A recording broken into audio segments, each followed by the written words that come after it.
मुबैना बेटी को कागजात नामजदगी में छुपाने पर इमरान खान के खिलाफ नाअहली केस समाअत के लिए मुकर्रर कर दी गई है। इस्लामाबाद हाई कोर्ट इमरान खान की नाअहली केस की 20 दिसंबर को समाअत करेगा। तफसील हासिल करते हैं नुमाइंदा जियो न्यूज़ अवैस यूसुफजई से। अवैस, अपडेट कीजिएगा। जी देखिए, इस्लामाबाद हाई कोर्ट ने इमरान खान नाअहली केस 20 दिसंबर को समाअत के लिए मुकर्रर कर दिया है। चीफ जस्टिस आमिर फारूक ने एक शहरी की दरखास्त पर प्री एडमिशन नोटिस जारी किए थे, जिसमें यह कहा गया था कि मुबैना बेटी टेरियान जेड वाइट को कागजात नामजदगी में छुपाने पर इमरान खान को नाअहल करार दिया जाए। अदालत ने इस दरखास्त की मेंटेनेबिलिटी पर प्री एडमिशन नोटिस जारी कर रखे हैं, जिसमें इमरान खान, इलेक्शन कमीशन और वफाक से जवाब तलब किया गया है। इस जो गुज़िश्ता समाअत पर प्री एडमिशन नोटिस जारी हुए थे उसमें 2 हफ्तों का वक्त दिया गया था और कोई डेट नहीं दी गई थी, लेकिन अब रजिस्ट्रार ऑफिस ने इस केस को समाअत के लिए 20 दिसंबर को मुकर्रर कर दिया है और इस दरखास्त में मौक़िफ़ इख्तियार किया गया है कि इमरान खान ने कागजात नामजदगी जमा कराते वक्त ना सिर्फ गलत मालूमात फराम की बल्कि अपने बच्चों की तफसील में 2 का जिक्र किया और 1 की मालूमात छुपाई। और जो मालूमात छुपाने से मुताल्लिक ये भी बताया गया है इस पिटीशन में कि इमरान खान ने टेरियान जेड वाइट की कस्टडी के लिए जो है गार्डियनशिप के लिए जरूरी इकदाम किए और उससे भी आगाह नहीं किया। जी शुक्रिया वैसे में अपडेट करने के लिए।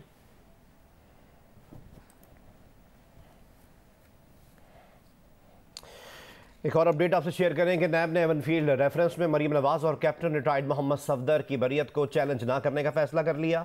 इस्लामाबाद हाई कोर्ट के फैसले को सुप्रीम कोर्ट में चैलेंज नहीं किया जाएगा। नैब के फैसले से प्रोसिक्यूशन ब्रांच को भी आगाह किया जा चुका है। नैब का प्रोसिक्यूशन ब्रांच को भेजा गया खत भी सामने आ गया है। नैब रावलपिंडी ने मरीम नवाज और कैप्टन रिटायर्ड सफदर की बरियत के खिलाफ अपीलें न करने का तहरीरी ऑर्डर भी जारी कर दिया। डीजी नैब रावलपिंडी ने मरीम नवाज, कैप्टन सफदर की बरियत के खिलाफ अपीलें न करने की मंजूरी दे दी है।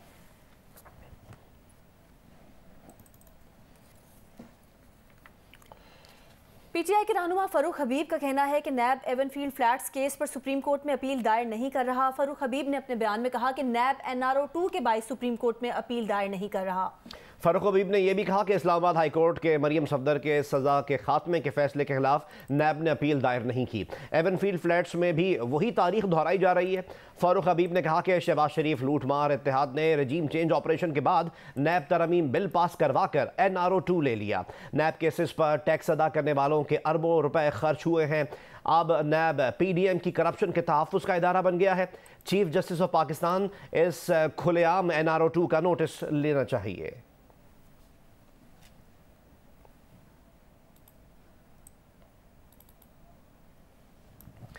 असम्बलियों की तहलील से मुतालिक तहरीक इंसाफ की मुशावरत जारी है। हतमी फैसले से कबल आज मुशावरत का आखिरी दौर होना है।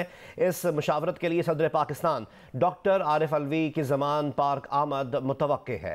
ज़ीशान बख्श नुमाइंदा जियो न्यूज़ हमारे साथ मौजूद हैं, से जानेंगे। ज़ीशान बताइए। जी बिल्कुल, सदर मुमलिकत डॉक्टर आरिफ अलवी आज दौरा लाहौर पर लाहौर पहुंचेंगे, जहां वो ज़मान पार्क में चेयरमैन तहरीक इंसाफ इमरान खान से उनकी मुलाकात मुतवक्के है। ज़राए का इस हवाले से कहना है कि डॉक्टर आरिफ अलवी वज़ीर ख़जाना इसहाक डार से जो होने वाली मुलाकातें हैं उस हवाले से इमरान खान को तफसीलात से आगाह करेंगे। साथ ही साथ सदर आरिफ अलवी से जो इमरान खान की मुलाकात है उसके बाद इस बात की तवक्को की जा रही है कि इमरान खान असम्बलियों की तहलील के हवाले से किसी हतमी तारीख का जो फैसला है वो सामने आ सकता है। डॉक्टर आरिफ अलवी की मुमकिन आमद के पेश नज़र ज़मान पार्क में सिक्योरिटी हाई अलर्ट कर दी गई है और इस हवाले से अभी इम्कान है कि वो आज जब ज़मान पार्क पहुंचेंगे तो इमरान खान से तफसीली मुलाकात करेंगे। शुक्रिया दिशान, हम आपसे मज़ीद अपडेट्स हासिल करते रहेंगे। पीटीआई रहनुमा लाहौर में प्रेस कॉन्फ्रेंस कर रहे हैं। ये जो NCA ने कह रहे जी भाई NCA ने चिट दे दी है, खंगाला है 2019 से लेकर 2022 तक कुछ नहीं मिला और बिल्कुल मनी लॉन्ड्रिंग के साथ इसमें क्लियर हो गया।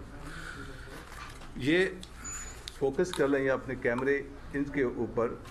ये वो 4 अकाउंट्स हैं, अगर आप इस पे फोकस कर लीजिए। मैं ये अपलोड भी कर दूंगा ताकि आप इनको अपने चैनल पे दिखा सकें। ये चारों अगर यहाँ 1, 2 और 3 और 4 में अगर आप देखें तो ये तीनों सलमान शहबाज के अकाउंट्स हैं जो NCA ने फ्रीज करवाए।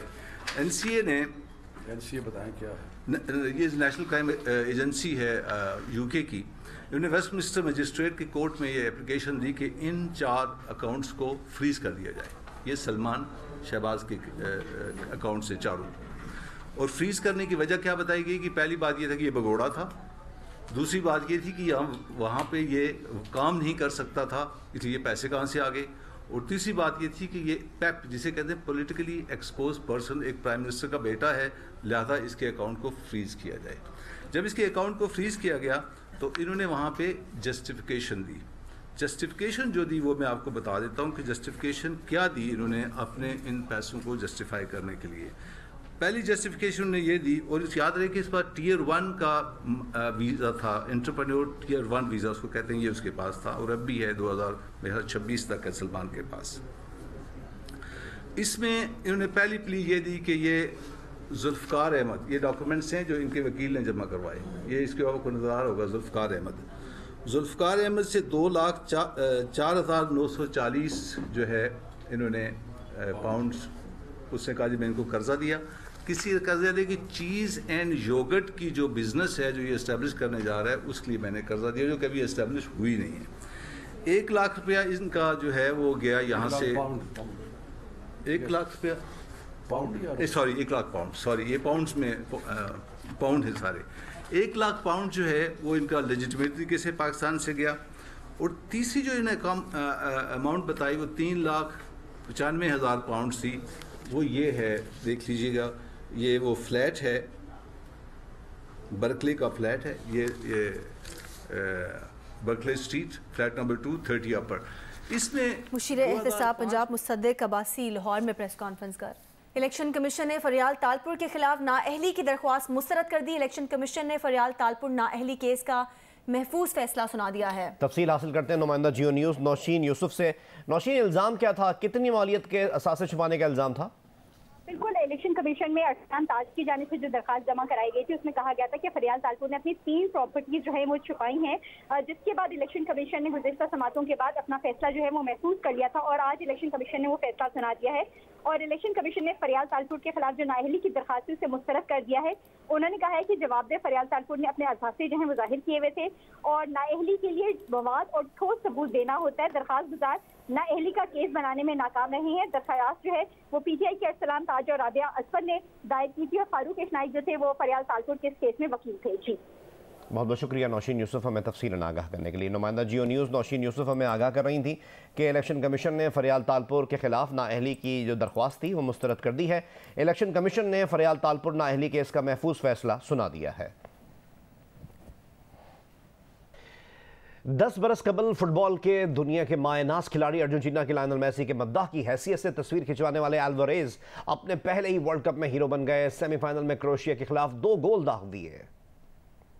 10 बरस पहले जब जुलियन अल्वारेज 12 साल के थे तो उन्होंने अपने दीगर दोस्तों के साथ मेसी के फैन की हैसियत से उनसे तस्वीर की फरमाइश की, जो मेसी ने पूरी कर दी। अल्वारेज का ख्वाब भी मेसी की तरह अपने मुल्क की नुमाइंदगी करना और वर्ल्ड कप खेलना था, जो मौजूदा वर्ल्ड कप में पूरा हो गया। न सिर्फ अल्वारेज का ख्वाब पूरा हुआ बल्कि उन्होंने 2 गोल भी दाग दिए। पहला गोल उन्होंने तन्हा अपनी कोशिश से बनाया जब वो अपने हाथ से गेंद लेकर चले और उसको हरीफ के जाल में पहुंचा कर ही दम। इस मौके पर साथ ही खिलाड़ी की हैसियत से उनको सबसे पहले मुबारकबाद देने वाले मेसी थे। वो भी अल्वारेज के इस अंदाज से गोल करने पर उनके मद्दाह हो गए। अल्वारेज ने अपना दूसरा और टीम का तीसरा गोल भी बनाया। ये गोल उन्होंने मेसी के उम्दा पास पर बनाया। इस मर्तबा भी सबसे पहले मेसी ने उनको मुबारकबाद दी। सखर हैदराबाद मोटरवे मंसूबे में करप्शन का मामला है। ज़राए के मुताबिक केस के एक और अहम मुल्जिम असलम पीरजादा को कराची से हिरासत में ले लिया गया है। तफसील हासिल करते हैं नुमाइंदा जियो न्यूज़ अब्दुल रज़ाक मेमन से। अब्दुल रज़ाक मेमन, क्या पता चला इस मामले से मुताल्लिक? जी बिल्कुल, जो सखर हैदराबाद मोटरवे मंसूबे में 2.25 अरब रुपए जो करप्शन का मामला था उसमें एक अहम और असलम पीरजादा उसको अभी कराची से जेर हिरासत में लिया गया है और उसको नामालूम मकाम पर मुंतकिल किया गया उससे पूछगछ के हवाले से।